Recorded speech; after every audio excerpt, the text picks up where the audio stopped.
दोस्तों नमस्कार। इंदिरा गांधी की कुर्सी चली गई क्योंकि उन्होंने देश में इमरजेंसी लगा दी थी। राजीव गांधी की गद्दी गई क्योंकि उनके काल में बफोर्स घोटाला हो गया। अटल बिहारी वाजपेयी की कुर्सी गई क्योंकि ताबूत कांड से लेकर तहलका कांड और फिर शाइनिंग इंडिया का नारा फेल हो गया।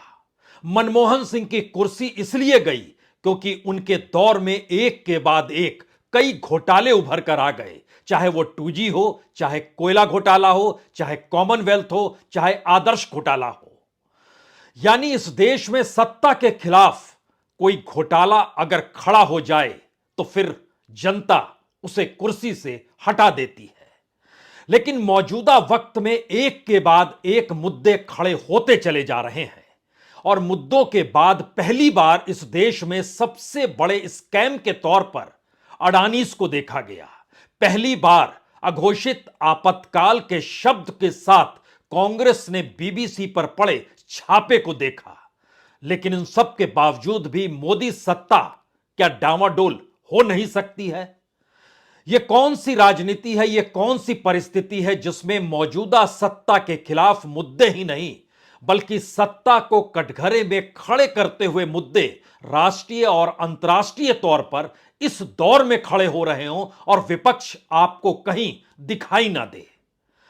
यानी इससे पहले इस देश में हर सत्ता के खिलाफ विपक्ष ने जो आंदोलन छेड़ा और जनता उसके साथ खड़ी हो गई, कोई भी राजनीतिक सत्ता अगर आप ध्यान देंगे तो इसी वजह से गई क्योंकि उसके खिलाफ मुद्दे खड़े थे और विपक्ष उन मुद्दों को लेकर सड़क पर था। लेकिन मौजूदा वक्त क्या इन सब से हटकर है? और मोदी सत्ता का कमाल यह है कि दरअसल चुनाव जीतने का हुनर उसे आता है और खुद बतौर प्रधानमंत्री वह छोटे से छोटे चुनाव में कूद जाते हैं और राजनीतिक तौर पर जनता को यह समझा देते हैं कि दरअसल उनसे बेहतर कोई नहीं है। या फिर आपने जिस विपक्ष की दिशा में हाथ भी बढ़ाया तो उसको काटने के लिए हमारे पास बहुत सारे हथियार हैं। उन हथियारों की फहरिस्त में इस देश के भीतर में तमाम एजेंसियों से लेकर लोक लुभावन नारे और कल्याणकारी योजनाओं के आश्रय सीधे बैंकों में पहुंचने वाला पैसा यानी डायरेक्ट बैंक ट्रांसफर भी है। सवाल सबसे बड़ा यह है कि इस दौर में अडानी को लेकर जो घोटाला शेयर बाजार के भीतर से उभर कर आया उसने भी सत्ता की चूल्हे हिलाई नहीं। पार्लियामेंट के भीतर विपक्ष शोर मचाता रह गया और पार्लियामेंट खत्म, शोर खत्म। उसके बाद बीबीसी की डॉक्यूमेंट्री को लेकर जब शोर मचा और अतीत को खंगालते हुए प्रधानमंत्री मोदी को कटघरे में खड़ा किया गया तो उस डॉक्यूमेंट्री पर बैन लगाने के बाद बीबीसी पर सीधे इनकम टैक्स अधिकारियों को भेजकर वहां पर सर्वे कराना, सर्वे एक शब्द है, सही मायने में रेड कराना, और 2 दिनों तक लगातार रेड का चलते रहना, राष्ट्रीय ही नहीं अंतर्राष्ट्रीय तौर पर भी मुद्दों का उभर जाना। लेकिन बावजूद इसके सरकार के माथे पर क्या शिकन नहीं है?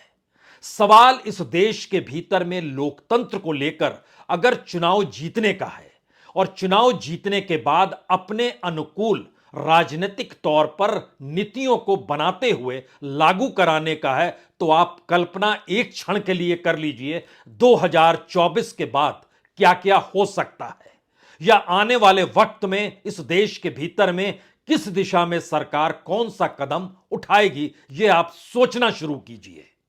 क्योंकि उससे पहले हम एक तस्वीर आपके सामने इस देश की रखना चाहते हैं जिसमें बार बार यह सवाल आता है कि विपक्ष खुद कहता है कि दरअसल मौजूदा मोदी सत्ता सिर्फ हिंदू मुस्लिम करती है। तो एक सवाल यह भी, हिंदी पट्टी के भीतर कांग्रेस की हैसियत गायब क्यों हो गई? न सिर्फ गायब हो गई बल्कि सुपड़ा साफ हो गया। और इस देश के भीतर में अगर 316 सीटों में से सिर्फ 10 सीटों पर कांग्रेस है और पूरे विपक्ष में सबसे बड़े हैसियत में कांग्रेस की ही पहचान है तो यह कल्पना के परे है कि क्या आने वाले वक्त में चुनाव को लेकर कोई ऐसी बिसात विपक्ष बिछा सकती है, कांग्रेस बिछा सकती है, जहां वह इस बात को महसूस करे कि वह चुनाव में दौड़ में भी है या नहीं है।